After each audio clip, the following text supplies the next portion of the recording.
So he's gonna resign, but not for 14 days. So how kind of a resignation is that? Gave it 2 Just wait for his union pension. Is that what it is?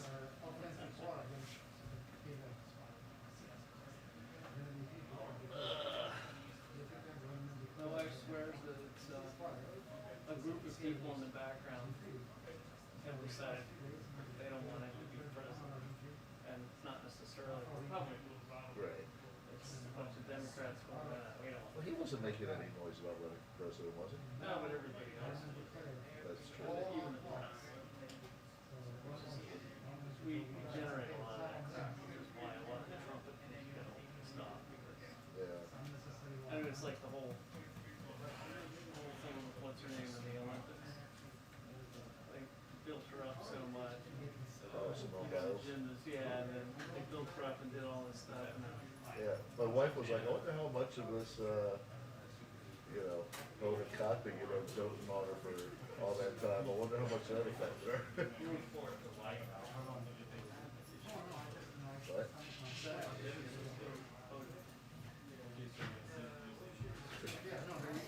you're playing yourself. Yeah.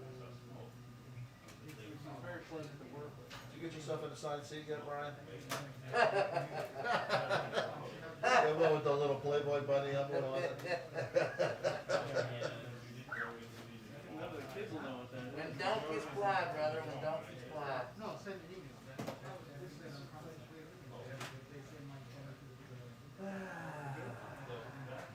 Is there any upside to going to Wilmington? Is there an upside to going to Wilmington? Like a category for us? It's, they close early and they're expensive, the ones along the river. I'm really surprised at how early they do close. And the one in our hotel, they shut down at 10 o'clock, when they make us stay at the Western. And we're like, this place is like jam-packed with people, you can't get a room. Why the hell are you closing your restaurant bar at 10 o'clock? That's weird. Yeah. I don't know, Joe, is there an upside to going to Wilmington? You're not here? Besides overcome. You go on an overtime day. You get overtime. I mean, if you go as the MS camera, you're working one man in the apartment. Yeah, it's, If you're working with Gary, he'll buy you lunch every day. yeah, Gary's great. There. Gary Grumbach, producer / MS correspondent. He's very good at taking care of crews. Okay, I'll meet you guys there at such and such a time. I'm stopping at Starbucks. What do you want? Yeah, he's good. Not even punctuation, all one sentence. Not even a comma. All one breath. You're lucky to get spaces between the words.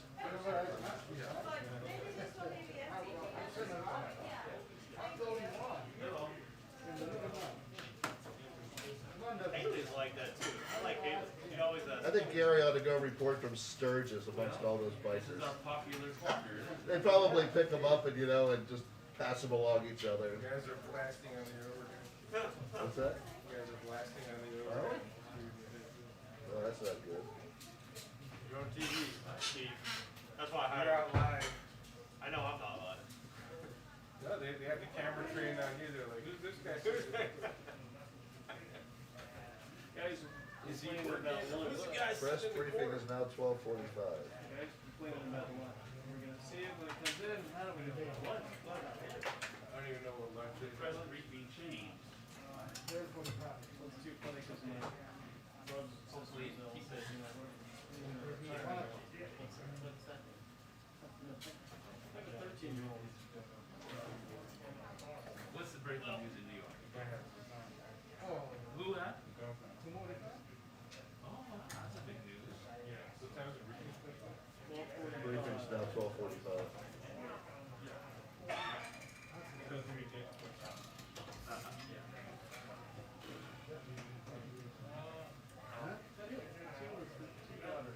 Yep. 26, and the baby will be 24 a week from. Well, there was a big problem in on New Sunday. York regarding the vaccine passport. The older one works at the Four Seasons in Baltimore, Yeah, so and the younger one is a vaccine passport is gone. banquet manager at Holly Hills Country Club. proposing. And she's looking for another job. She doesn't like it there anymore. She never really liked it there at all anyway. Yeah. So, So, she also wants to leave town. uh, She wants to leave town. She wants to go where there's not a lot of snow. Not as far as Central Florida, but, Hey, Tom. you know, she'd be happy with the, Carolinas, the coastal Carolinas area. What's happening? well, she's a good Well, She what? You're the Richmond these days. The way things are going with Richmond? global warming, not getting snow. Go about saying your book is still going. Yep. Yeah, she did do well. Best wishes to you and family. No, they won't Very much. And I have a scheduled meeting at 2:30 with the press secretary. She likes to describe Holly Hill's Country Club. But you know how those scheduled meetings go, right? She describes it as more country than club. Where is it? It's up in Iamsville, Frederick County. It's been around for a long time. I think, well, Clinton played there a couple times, and the Bush singers played there. Yeah, anything above Iamsville's kind of, Well, we have a Muslim What's that? out there. now, So so anything above Iamsville's kind of out. Okay. Yeah. well, I'll especially because of the Uyghur issue. Peter, You know. it's still, Peter, it's still You want 'em 12:30? doubt it. Yeah. Take that one. First name? David. Yeah, I was at the Oregon You're gonna be Coast. all night with your wife. Driving a lot, California, Montana. But then I want you to ask me a question. Need to get away from the swamp. Yeah, I understand. We got 10 days a month to get away. Right, right. That's super duper. Breath of fresh air.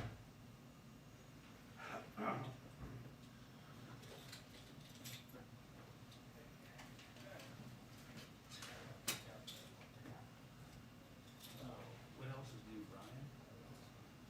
Sex, drugs, and rock and roll. That was the same thing last time. All my brain and body. Well, I've been meeting with people from Tibet and southern Mongolia, and the Uyghurs regarding the CCP. Hang outside for 10 minutes. They are. Well, you really live a spacey relationship there. Another day, another dollar. It's maybe worse, less than that with all this spending here.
always depressed listening to Led Zeppelin.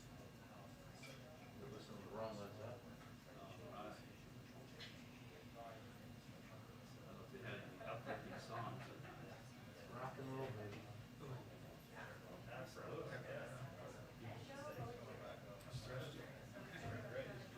I would check out St. They, there's, yeah, there's stingrays, but their, schools are, oh yeah, like they're,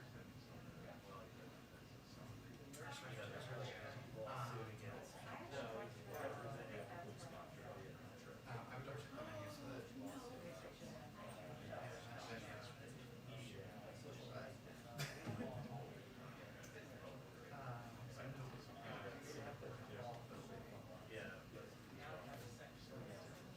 oh, and there's this really great Italian, diner that's in that same area. I like it. It's really good. It's really just, the owners will see you. I've been to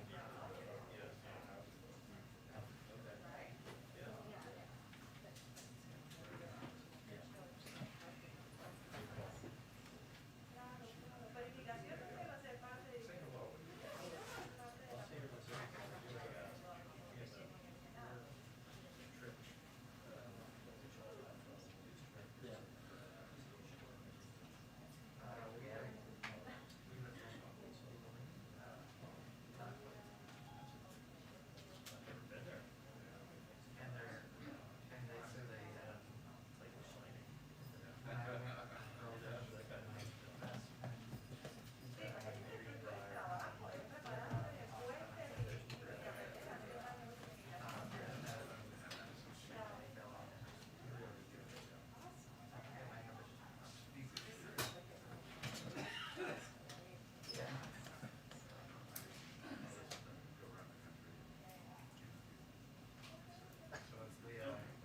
You're not planning on standing there. No, no, no.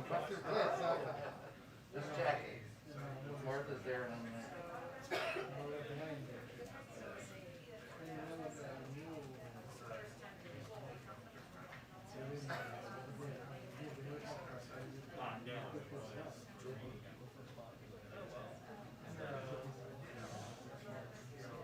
No, the guy pushed me first. Because it was, he was, yeah, and it was, choke point, there were like 30 kids all trying to get past that.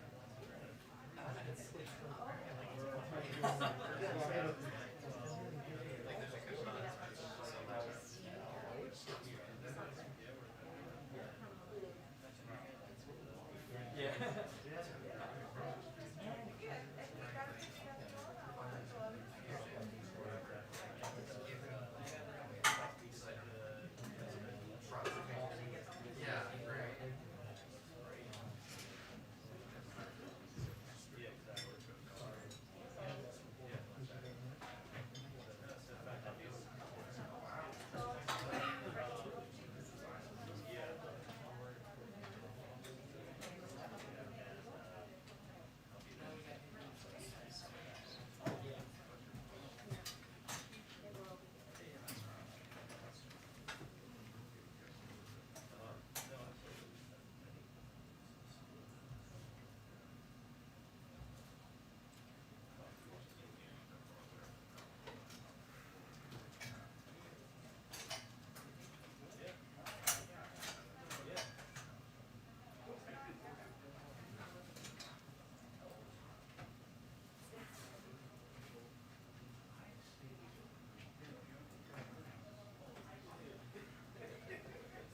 different.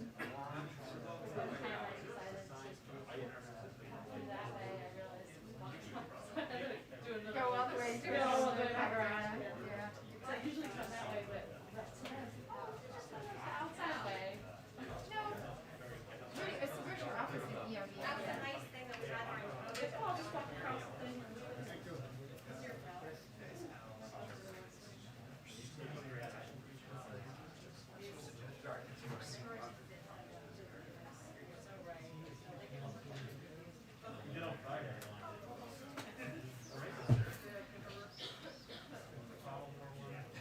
Somebody snapped a picture of me over there, and it was like sitting. Oh, balancing my laptop, and I was like, oh my. people over there. Trying to get my. I saw the funniest cartoon. It was a New Yorker cartoon. It was like two couples dinner, you know, whatever, and like around a coffee table on sofas, and the woman is sitting like this.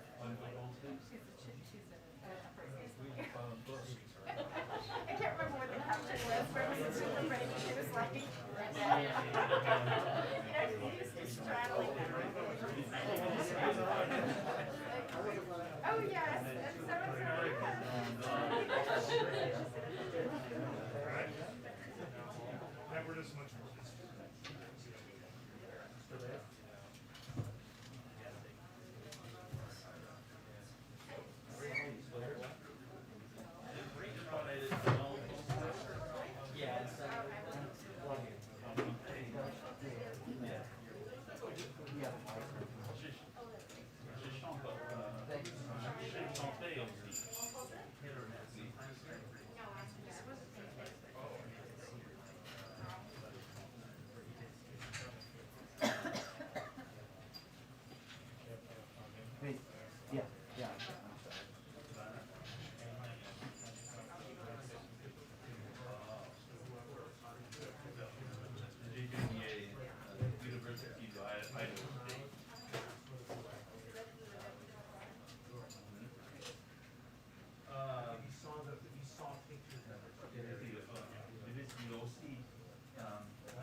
Okay.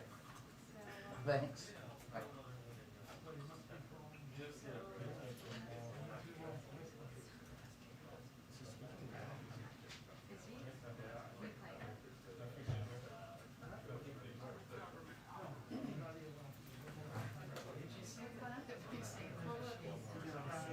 Oh, you're just seeing that now? Yeah. Yeah, I was like, about an hour ago. No. He gave a very, like, very long preamble about how he didn't mean to hurt people. He was like sort of different era. Well, no, just like basically the kinds of protection that, you know, and then like his whole life of including men and women, you know, like, and then it like, he was really like sort of round to kind of disgusting.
Yeah, we get a 2-minute break. Wait, did you? Yeah. I knew that. When's it gonna be? That's a good one. Hopefully, actually 2 minutes. Perfect. Hi.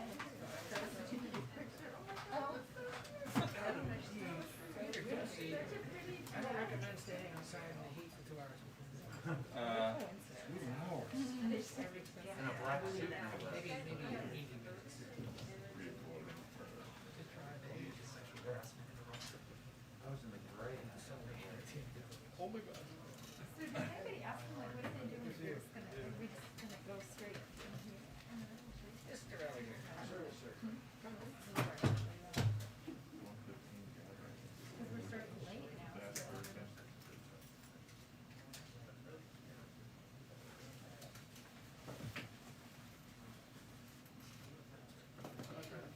You doing?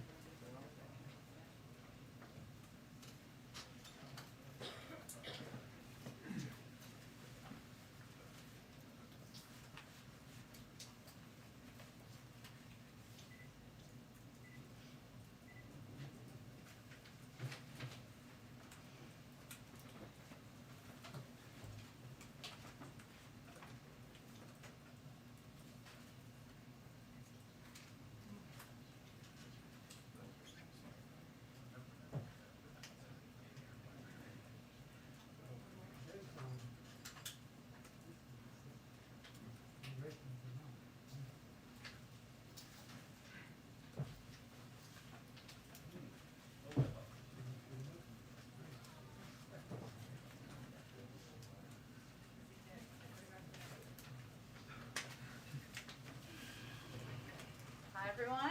Hello. Happy Tuesday. Okay.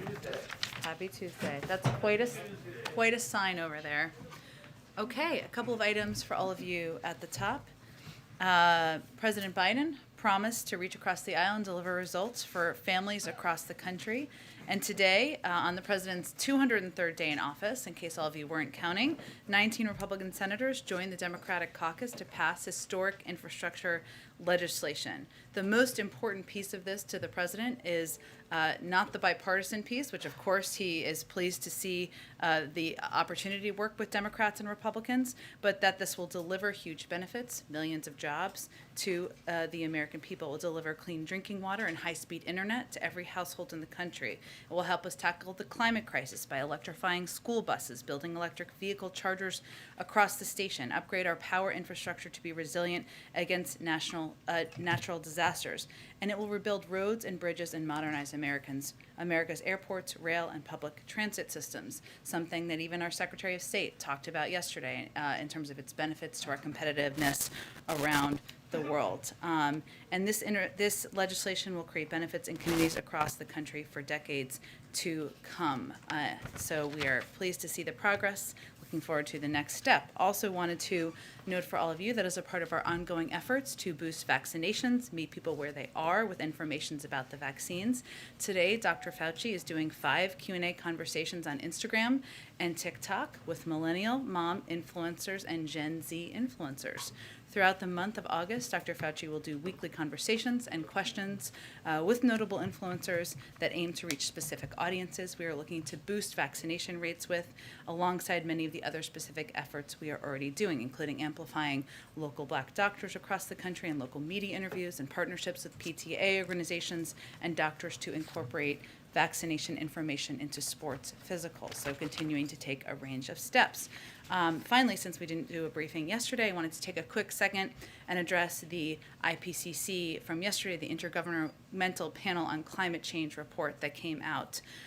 What the IPCC told us is what President Biden has believed all along. Climate change is an urgent threat that requires bold action. Since his first day in office, President Biden has taken unprecedented, bold, and swift action to tackle the climate crisis. He rejoined the Paris Climate Agreement on day one, restoring leadership at home and on the world stage. The United States hosted a first ever U.S. Global Climate Summit for 40 world leaders to encourage strong and ambitious commitments to reduce their emissions. We committed to bold, ambitious climate goals, including reducing emissions from 2005 levels by 50 to 52% in 2030, producing 100% clean clean electricity by 2035, and reaching net zero emissions economy-wide by 2050. And just last week, the president announced steps to drive American leadership forward on clean cars and trucks. Finally, it doesn't stop there. Obviously, a step forward with the bipartisan infrastructure deal today, and his Build Back Better agenda will set America on the path towards clean energy, clean cars, clean buildings, and cleaner industry, all in a way that will grow our economy, create jobs, and enhance America's competitiveness. Darlene. Thank you. On the other news of the day, what is the president's reaction to Governor Cuomo stepping down? And did anyone in the White House reach out to the governor and sort of nudge him to leave office? Well, first, let me say the president made clear his views last week, and those stand. Our view is that this is a story about these courageous women who came forward, told their stories, shared their stories, and an investigation overseen by the Attorney General that, of course, concluded today in an outcome that the President called for just last week. I know a number of you have asked whether the President has talked to the Attorney General since this report came out. The answer is no. Whether we had a heads up on this announcement today, the answer is no. You said the Attorney General. In New York? I'm sorry, the governor. Yes. Can I finish? Yes. Thank you for that clarification. Any plans for the president to now reach out to talk to the governor now that he has announced that he's going to step down?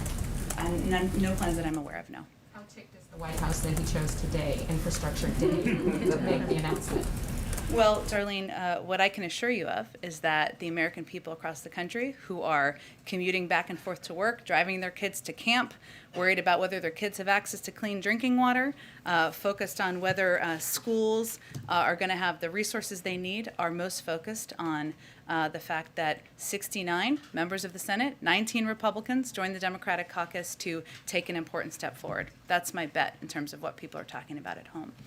Go ahead. You Jen. On Afghanistan, we're still a few weeks away from the president's initial deadline to withdraw all U.S. troops from the country. We're now seeing so many cities fall to the Taliban. Is the president frustrated by this at all? Well, the president, there are difficult choices every commander-in-chief has to make on behalf of the American people. And President Biden was very clear when he delivered his speech in May, announcing his decision that after 20 years at war, it's time for American troops to get home. I would also note and just harken back to some of the points he made when he made that speech that were the drivers for his decision. We went to Afghanistan to deliver justice to those who attacked us on September 11th, to disrupt terrorists seeking to use Afghanistan as a safe haven, to attack the United States. We achieved those objectives some years ago. We judge the threat now against our homeland, which is his responsibility as commander-in-chief to focus on, as being one where the threat emanates from outside of Afghanistan. So, and the president also at the time, just to go back to your original question, he asked for a clear assessment, for a review from his team on what the possible implications could be. He asked them not to sugarcoat that. He asked them to lay out specifically and clearly what the consequences could be. I'll also note that we have provided a great deal and a range of assistance to the Afghan National Security Defense Forces, and also proposed a significant amount of funding in the FY 2022 budget request for $3.3 billion for the Afghan security forces. So he made a decision as commander-in-chief. Those are difficult decisions to make. He did it because after 20 years at war, it's time to bring our troops, our men and women home, and we will continue to be partners and supporters of their efforts on the ground. With that assistance, it's seeing what's happening now. Do you overestimate at all the Afghans' ability to hold off the Taliban, though? Well, ultimately, there have been assessments by members of the intelligence community, members of our national security team that have been made public. And they're the appropriate entities to, of course, make those assessments. But ultimately, our view is that the Afghan National Security Defense Forces has the equipment, numbers, and training to fight back, which will strengthen their position at the negotiating table. We believe there's a political process. That's the only process that will successfully bring peace and stability to Afghanistan. One more on the vaccine, sorry. Secretary Austin says if he will make the request of the president's, request for the president to approve a waiver for the vaccine to be mandatory in the military no later than mid-September, unless the FDA approves the vaccine before then. But given that the consensus is that the vaccines are safe and effective, why not move forward with that waiver right away? Well, one, the president and secretary agree, and they have agreed that making sure our military is safe and prepared is of utmost importance. And given the size and scale and geographic dispersal of the Department of Defense's workforce, it was determined that DoD would need some time to develop an implementation plan. That's exactly what we're talking about with the September 15th timeline to make sure it's most feasible for fully vaccinating their personnel. There are a range of steps that are components of an implementation plan. Obviously, if the Delta variant becomes worse and we need to move things forward, we have that option. If the if FDA, which we don't control their timeline, as you all well know, is not approve a vaccine by then, that timeline stands. But this was a timeline put in place so we would have the necessary resources and available time to make this happen with the diverse military personnel around the world. Go ahead. I know the president isn't weighing in on legislative sequencing at this point in time, but there was a letter sent by a group of House Democratic moderates, basically calling on Speaker Pelosi to take up the infrastructure bill now, saying the president doesn't have time for a delay. What is the president's message to those moderates regarding sequencing, but who are right now feel like this needs to move immediately? His message is that he remains committed to passing each of these pieces of legislation on dual tracks, that he is going to work in lockstep with Speaker Pelosi, just as we have worked in lockstep with Leader Schumer successfully over the last several weeks and months to get this done. And he is confident in the leadership, the strategic approach of Speaker Pelosi, and looks forward to being her partner in the weeks ahead. And then one more, Leader McConnell has made very clear over the course of the last couple of weeks that he doesn't believe any Republicans will vote for a debt ceiling increase. Does the president believe he's bluffing on that? Well, I think for those of you who have followed this quite closely, those of you who have not followed this quite closely, let me actually provide you some additional details of context, and then I'll come back to your good question. Congress has raised or suspended the debt limit approximately 80 times. In fact, Congress has raised the debt limit more times under Republican presidents than under Democratic presidents. The Republican-led Congress raised the debt limit 3 times on a bipartisan basis during the prior administration, and 98% of the debt subject to this limit we're talking about right now, accrued before President Biden took office. It's a shared responsibility. I'd also note that during the Trump years, former Majority Leader McConnell himself said that failing to raise the debt ceiling was unacceptable because it would cause unforced harm to our economy and kill jobs. So our view is that Congress should move forward, as they have multiple times, 80 times in the past, 3 times during the Trump administration, to raise the debt limit. Go ahead. I want to ask you about infrastructure in a second, but some other news on COVID and Delta right now. Governor DeSantis in Florida, as you know, is now threatening to withhold salaries of school board members and superintendents in districts that do not comply with his order outlawing mask mandates at schools. What's the White House's take on that? Well, I do want to call out the courage and the boldness of a number of leaders in Florida, including in Miami-Dade County, people who are stepping up to do the right thing to protect students and keep schools safe and open. We are continuing to look for ways, to go back to your question, Peter, for the U.S. government to support districts and schools as they try to follow the science, do the right thing, and save lives. I would note what is publicly available and knowable is that the American Rescue Plan funds that were distributed to Florida to provide assistance to schools have not yet been distributed from the state level. So the question is, why not? And those can be used to cover expenses that come up in this period of time. They're federal funds, and they are they're under federal discretion. So they just need to be distributed to these schools. We're looking into what's possible. So in simple terms, what do you say directly to Governor DeSantis about this threatened punishment? Well, we would say what we've said from the beginning, Peter, which is that if you're not interested in following the public health guidelines to protect the lives of people in your state, to give parents some comfort as they're sending their kids to school. Schools are opening in Florida this week, I know, in many parts of Florida, then get out of the way and let public officials, let local officials do their job to keep students safe. This is serious, and we're talking about people's lives. And we know based on public health guidelines that even though kids under a certain age are not yet eligible, masks can have a huge impact. Couple follow-ups on the Cuomo news that just happened. We saw the president arrive only moments before the announcement. Did the president watch the announcement, or who informed him? The president was meeting with members of his senior team, talking about the vote in the Senate today and preparing to deliver remarks. So I don't have any information on who made him specifically aware. Has he spoken to the soon-to-be Governor Kathy Hochul yet? Not yet. And what message does the White House have, given this is also a historic day, the first female governor of the state of New York? Well, certainly, we look forward to working with her and with a range of New York officials and continuing to deliver relief to the people of New York as we work to fight the pandemic, put people back to work, and show people government can work for them. Is 14 days soon enough for him to depart? I think I'm going to leave our comments at what we've made. Go ahead. Thanks, Jen. First about immigration, the Washington Post's editorial board wrote, after looking at everything happening at the border, that the administration has driven a policy whose incoherence has yielded pressure at the border that may cost Democrats control of one or both houses of Congress. Is there any plan to try to do something different down there?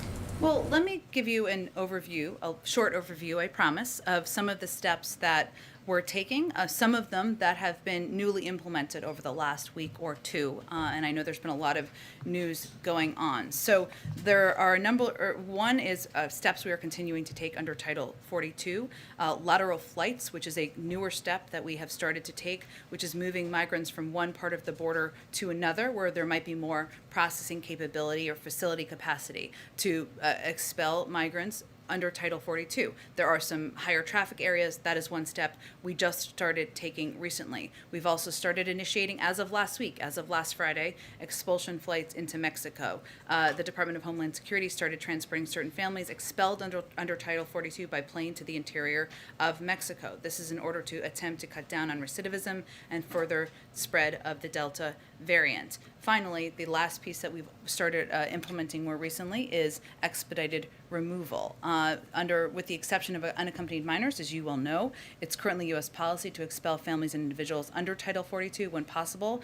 However, under a variety of reasons, that is not always possible, and that's why expedited removal comes in. It allows an immigration official, generally a CPB official, to determine if a migrant is seeking protection or has an intent of applying for asylum. If they do, of course, they would go through the process. If they do not, this would allow for removal on a more rapid basis. Thank you. And then about what the votes in Congress and the next steps. $1 trillion for the infrastructure, $3.5 trillion for the reconciliation. Is anybody here concerned that all of this government spending could lead to inflation? Well, as you know, we take inflation incredibly seriously. It's, of course, under the purview of the Federal Reserve. I would note that when we're talking about the budget reconciliation process, there are pay-fors put forward, including asking corporations and the highest, wealthiest individuals to pay a bit more, something broad swath, the vast majority of the American public supports. It's also in our interest to help pay for these vital investments. But I would note we take it seriously. We watch it closely. The Federal Reserve, who has the purview, has predicted or put out a forecast that we expect it to go up a bit this year. We've long anticipated that, but to come back down to normal levels next year. And those are the projections we follow. Last one, you talk about these vital investments in the infrastructure package. If it is so vital, then why is the president okay waiting for the House to take it up until reconciliation is done? Why not just ask Speaker Pelosi, we need to do this, these bridges are crumbling, people need clean drinking water now? Well, these are vital because they're long overdue, and it's important to modernize our infrastructure and make sure kids have access to clean drinking water. It's also designed as a plan that would be implemented over the course of 8 years. It wouldn't be a huge injection immediately into the economy, to go back to your prior question. And we are confident and comfortable with the strategic approach of Speaker Pelosi. The president, of course, looks forward to signing each of these pieces of legislation into law. Go ahead, Ed. A few cleanup items on all the good questions already raised. Okay. Can you recall, or can you help us run down the last time the president would have ever talked to Kathy Hochul? I realize you may not know that right now. But, sure, I'm happy to check, and we can get that back to all of you as well. Share a lot of similarities in terms of their politics and whatnot. Undoubtedly that happened at some point. On the DeSantis Florida situation, you mentioned the relief money that's heading to Florida. Are you guys aware of any mechanism you could use to withhold federal funds from Florida if the governor keeps up this kind of activity? I don't have any announcements to preview today. Obviously, we don't want to hurt the people of Florida. We want the people of Florida to continue doing what they've done, which is to go out and get vaccinated, make sure they're protecting themselves and their neighbors and loved ones. What I was really speaking to at that point is these schools being under the threat and their administrators of not getting pay. And certainly, we're looking into that and how we could help address So that. you are looking into a workaround if need be, if the governor withholds funds. Well, again, it's knowable that the American Rescue Plan school funds have not been distributed to across the state to all the schools that would be eligible, but we're continuing to look into what our options are to help protect and help support these teachers and administrators who are taking steps to protect the people in their communities. Two other quick ones. Now that things are shifting to reconciliation, how does the White House sort of congressional outreach strategy change, if at all? You had a lot of meetings over here. I mean, I realize they're on recess. Yeah. But you had a lot of meetings over here with Republicans back in the day, a few weeks and months ago. What is the president, vice president, the legislative team doing now to ensure that all 50 Democratic senators and eventually all members of the House are on board with this? Well, I probably will have an updated number at some point, but as of late last week, we had done about 375 engagements on just the reconciliation package with member offices and members. So that will, of course, increase, and those numbers will continue to grow. And the president will, of course, members are in their home districts, they're on recess, but he will be picking up the phone, as he did quite a bit over the weekend, to have conversations with members, address any concerns or questions they have, and work to get this piece of legislation, also both pieces, I should say, across the finish line. And if it will help move things forward to bring people to the Oval Office, I'm sure he'll do that when people return in September as well. And ahead of Thursday's census data release, curious what the White House and your party might be able to do to stop Republican state legislatures from drawing or redrawing lines in ways that you guys are worried about. You obviously have the presidential bully pulpit. You currently have the congressional majority, but you don't control a lot of the state houses where most of these lines are going to be redrawn. So how is the White House, the Democratic Party, thinking about this fight to come? You are right. The census will be releasing data used by many states for redistricting on Thursday. So 2 days from now, I will say that the career experts at the Census Bureau who did this data have taken the time needed to produce the high quality statistics that the public expects and deserves. We obviously haven't seen the data they are releasing, so we aren't going to weigh in further at this point in time. Certainly the president has also at the same time expressed concern about gerrymandering and about steps taken that reduce our democracy, our democratic values across the country. But I expect we'll have more to say when the data comes out on Thursday. Go ahead, Andrew. Yeah, so there was a conversation yesterday with the Vice President and the President of Mexico in which she promised additional doses. Today, the Mexican Foreign Minister said that would be 8.5 million doses. Can you confirm those numbers? And will those be loans of doses or will they be donated? And then I have another question.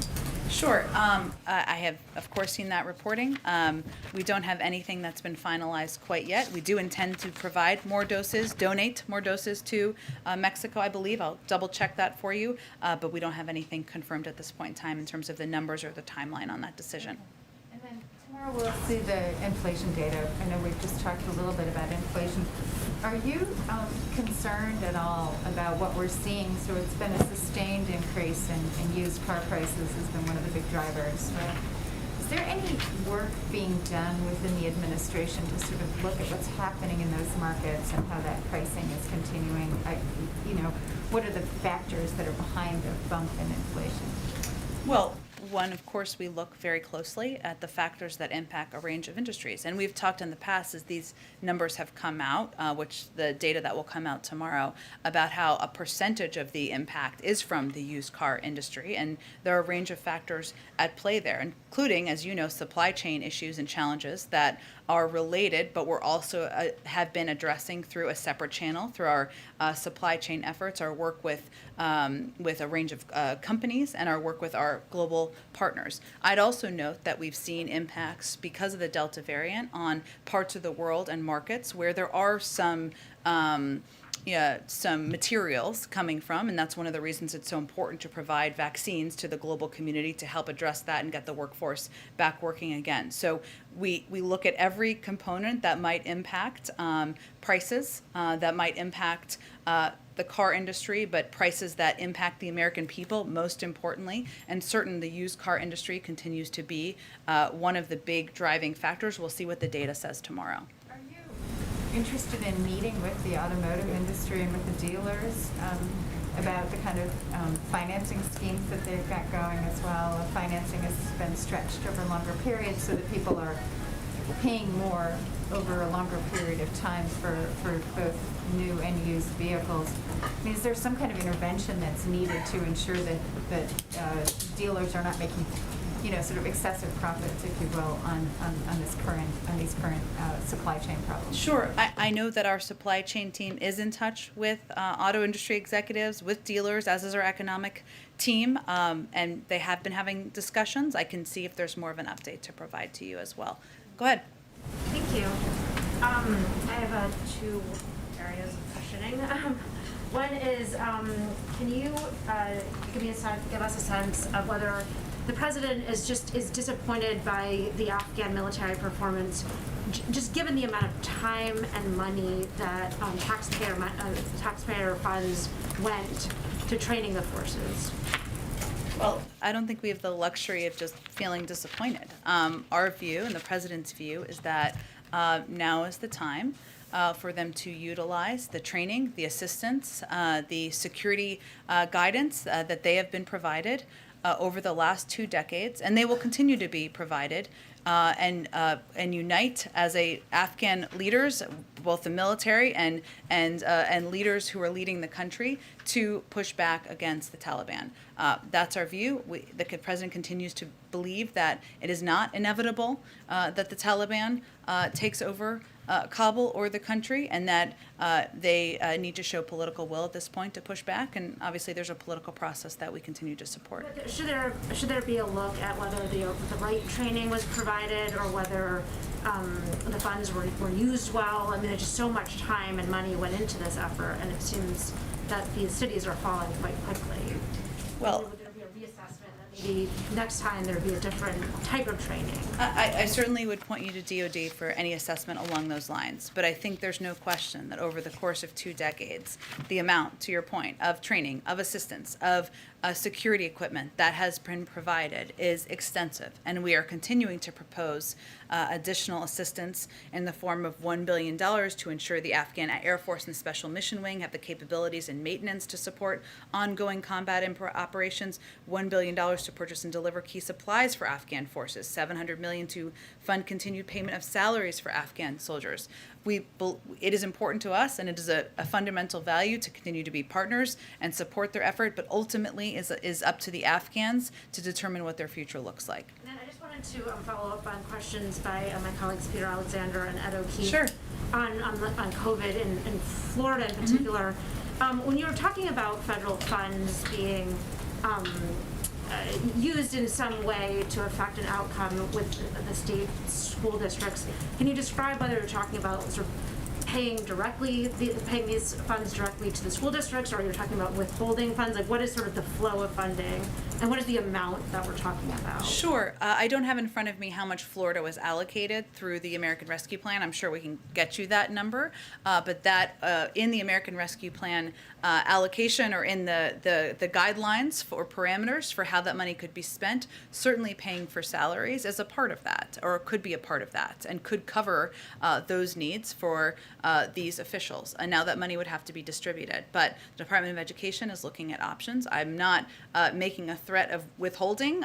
Certainly we don't want to hurt the people of Florida, but we're looking at a range of options to support the public health officials, the teachers, and officials who are trying to protect students and their communities. And just quickly, is this limited to Florida, or are there other states and school districts where there are similar dynamics at play? I'm sure we can check on where allocation has been distributed or not. Obviously, it's only a handful of states that are putting in place measures that make it more difficult for education leaders in the education field to protect students and their communities. So it doesn't apply necessarily nationally because of that, fortunately, but I'm sure we can look at the data state to state. Go ahead. Quick question following up on the border. There was a filing yesterday in the Flores settlement that described, quote, shockingly deplorable conditions. This is at emergency shelters at 2 facilities in Texas. I do realize one of them is under investigation, that being Fort Bliss. But given that there's another one in, I believe it's Pecos, Texas, the administration strategy was framed early on to move kids out into HHS facilities, into these very facilities that are emergency shelters. That's what we were told over and over again when we saw those high numbers in CBP facilities. So given that these very shelters, the ones that the administration wanted to move kids into, out of CBP facilities, are now being described as shockingly deplorable. What's now the strategy to both improve conditions but also move those minors out of CBP facilities at a faster rate? Well, that's always our objective. Both of those is always our objective. And the mission of HHS is to safely care for unaccompanied children until they can be unified with a parent or a vetted sponsor. We want to do that as quickly as possible. We also don't want to put kids in the hands of people who are not vetted. So there is a balance there. I will say that we are continuously working to improve the conditions and services required to safely care for children. So currently, I know we've talked about one of these facilities and the IG investigation, which we've been supporting and we have been participating in, and a number of the conditions have been improved at that facility. In the Pecos site, it has an on-site clinic with various medical services, including pediatricians, nurses, mental health professionals, physician assistants. It is compliant with the required ratio of medical and clinical staff to unaccompanied children. The children receive educational and recreational activities, including reading, art, indoor and outdoor games, journaling, and dance. And children at Pecos also have access to provided laundry service, calls to homes, appointments with legal and counseling. And currently, the children at the intake site at Pecos meet with a case manager weekly. We are continuing to assess and make sure children are treated with humanely, treated with care, and treated and kept safe until we can connect them with their families or a vetted individual to care for them further. Given all of that, I mean, is the administration satisfied with the conditions, specifically at Pecos, or would it support a similar investigation that's going on into Fort Bliss? Well, that would be up to the Inspector General. We have, again, we remain committed to continuing to improve conditions where there are any concerns arise, and we'll continue to do that at this site and any other where they arise. Just one more. Has the administration, I mean, why haven't we seen like a supplemental request at this point? I mean, capacity has been an issue now for 6 months, I mean, at the border. Is the administration considering that at this point, and do you still identify capacity as an issue at the border? Well, I think capacity issues we've made huge improvements on. Specifically talking about beds in HHS facilities. Correct. I know what you're saying. Yeah. We've made huge improvements, and when we've had this conversation a couple of months ago, the conditions were different. I mean, people were in the Border Patrol facilities for far too long. They were in these HHS facilities longer than we wanted them to be in. I think if we assessed that additional funding would help us expedite any aspect of the process, we would request those. But we also have some flexibility in the budget to make sure we have the resources needed. Jen, we have to gather soon, so maybe Okay. one more. All right. Let me just go to, why don't you go to Eugene, and then I'll go to somebody in the back. Back on inflation, what does the administration have to say to people who, for example, aren't getting raises or essentially making less than they did 2 years ago? Inflation, you said? Yeah. Okay. Making less than they did 2 years ago, because it's really hard for Americans to hear, focus on these long-term investments. This is going to be temporary when they're dealing with those issues right this second. Well, I would first say that one of the steps that we've taken as an administration is to provide a range of assistance to the American people, whether it is in the form of $1,400 checks or the form of the child tax credit that the president has advocated for a multi-year extension of, or whether it's the form of unemployment benefits that people will continue to receive for the coming weeks. We understand this is a period of time as the economy turns back on, as we're recovering from a pandemic, and these dual crises are related, where people needed extra assistance. So we did exactly that. We also knew that as the economy turned back on, there would be a range of impacts. One is prices going back to pre-pandemic levels in some industries. One is we're seeing, of course, the impact, as Andrea was asking about, of the supply chain shortages that have impacted some industries as well, the used car industry and others. And we're working to address each of these components and challenges in the economy as we see it. It's also important to note, though, because we rely on the Federal Reserve for projections, that they are projecting to come back to normal levels next year. And this is still foreseen as a transitory impact on prices. I'm just going to go to one in the way back. Okay, why don't you go ahead? Jen, 2 questions. Yep. First, what's the White House guidance now on outdoor events? We just had Lollapalooza in Chicago. There will be others. So what should people do? Should they be masking in outdoor events? Is there sort of a capacity past which people should mask outdoors? And second, I just want to be clear, are you encouraging school districts in Florida and Texas specifically to resist the governors in those states and impose mask mandates? Well, we're certainly encouraging any officials and local leaders to follow public health guidelines to save lives. On the first step, it's not White House guidance, it's CDC guidance.